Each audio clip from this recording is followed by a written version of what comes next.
warahmatullahi wabarakatuh, and hi everyone. My name is Nurul Kisina Betty Kamaruzati, together with my teammate Hanina, Asha and Anis.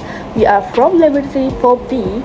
So today we will presenting our assignment Biomedical Engineering Management, and title for our presentation is Decommissioning and Disposal. So now let's move to next part. Next part is objective. So objective for our project presentation is first to understand the meaning of decommissioning and disposal in medical equipment management. Second, to identify the scope of tasks or steps involved in the decommissioning and disposal process. And lastly, to understand the meaning as well as the difference between decommissioning and disposal. Next, let me introduce our team member properly. So, I'm Christina, acting as the interview for this project assignment. And then Halina is responsible as slide maker 1, and Anis is responsible too as slide maker 2. And lastly, Asha is the editor for our video and presentation. Next, we would like to introduce the industry player involved in this assignment. The individual that we interview is my cousin, which is Siti Khadijah binti Khairuddin. She is from Advanced Pet Sindiran Berhad. The company mainly focus on service and maintenance, especially related to medical equipment management. This interview really helped us gain better understanding about the decommissioning and disposal process in the industry. Imagine if a hospital still use medical equipment that is damaged and no longer safe. It could risk safety of patient and also affect the quality of treatment. That's why hospital must follow a proper process called decommissioning and disposal. What is decommissioning?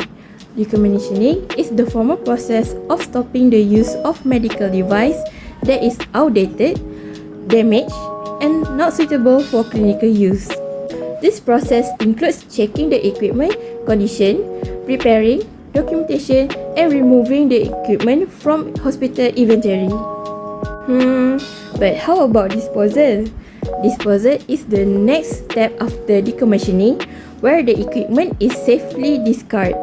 The equipment can be recycled, destroyed, or sent to a licensed waste management company. The objective of this process is very important. First, it helps protect patient safety by preventing the use of unsafe equipment. Besides that, it ensures hospitals follow regulations. Like an example, the Medical Device Act 2012 in bracket Act 737 with MDA guidelines. Not only that, it also protects environment from hazardous waste, improve inventory management, and reduce unnecessary maintenance costs for all equipment. So, from this interview, I learned that decommission means removing an asset that cannot longer to be used. So, it means even we repair it, if the asset still fails or cannot use in short period, the machine must be disposed. Is that what mean by Miss Khadijah, which she compared the machine to human? She said both of it have a lifespan. For the second thing, from her answer, the process of disposal also requires approval from management. So it simply we cannot throw it away because they have a rule. First, we must confirm the asset is truly not repairable or serviceable. The second is we need to check the warranty or status from vendor, because some company they have data to collect before disposal to ensure proper documentation. For the third question, Miss Siti Khadijah highlights the biomedical engineering actually play a key role. They assess the condition of the asset and they need to discuss with the department head to seek agreement. So after that, they must inform the hospital staff such as MA, nurse, and even doctors, so everyone could be more aware. If disposal is not done properly, there are a lot of serious risks that can occur, such as user might unknowingly use faulty asset during emergency. So from here we can see that that could endanger the patient, especially for the emergencies. And for the result, the hospital could face lawsuits, and engineers could be blamed for negligence. Khadija say during her internship, she didn't personally dispose of an asset, but she joined a team meeting, so where she learned how disposal was discussed. From it, we might also learn the importance of step-by-step planning and communication before disposal. So in here, Ms. Khadija also suggests to continuous update to user about the asset status, so everyone could be alert of it. And also because the assets should not be left unattended near the staff. It made the communication between engineers and users also must be strengthened, so everyone could be informed and more safe. Now I will explain about the project flow. First and foremost, the process starts by identifying the equipment that is no longer functional to use. After that, approval from management is required before the equipment can be disposed. The next step is the data removal to make sure patient information is completely deleted. And then, the decontamination is carried out to clean and disinfect the equipment safely. After all those steps, proper documentation is prepared to record all details related to the process. The equipment is then officially decommissioned before the final disposal, such as recycling, scrapping, or returning it to an authorized company.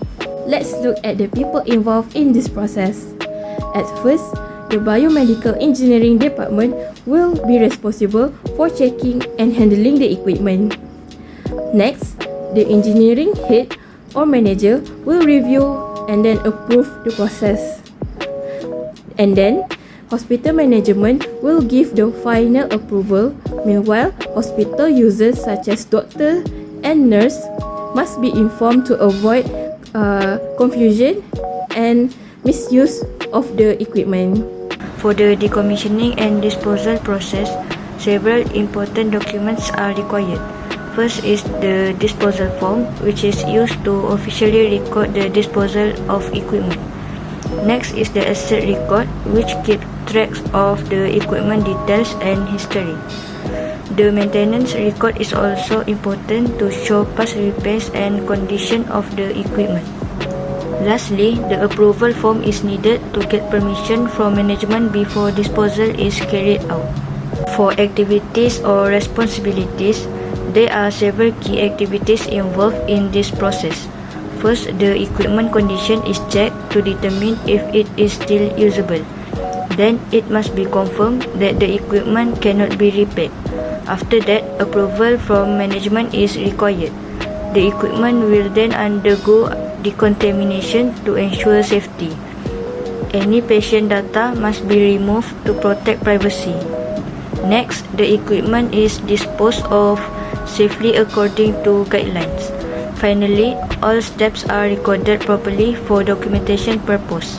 In conclusion, decommissioning and disposal are very important in healthcare technology management.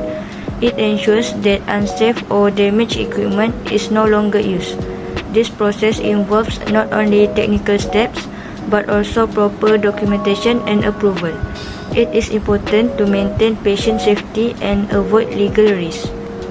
Overall, a proper system and good communication are needed to manage this process effectively. This Gantt chart shows the timeline of our project over 4 weeks. In week 1, we started with discussion. In week 2, we conducted the interview session and began data collection. In week 3, we continued data collection and prepared the presentation slides. In week 4, we completed the presentation recording, video editing, and final submission. This schedule helped us manage our time efficiently and complete the project in an organized way.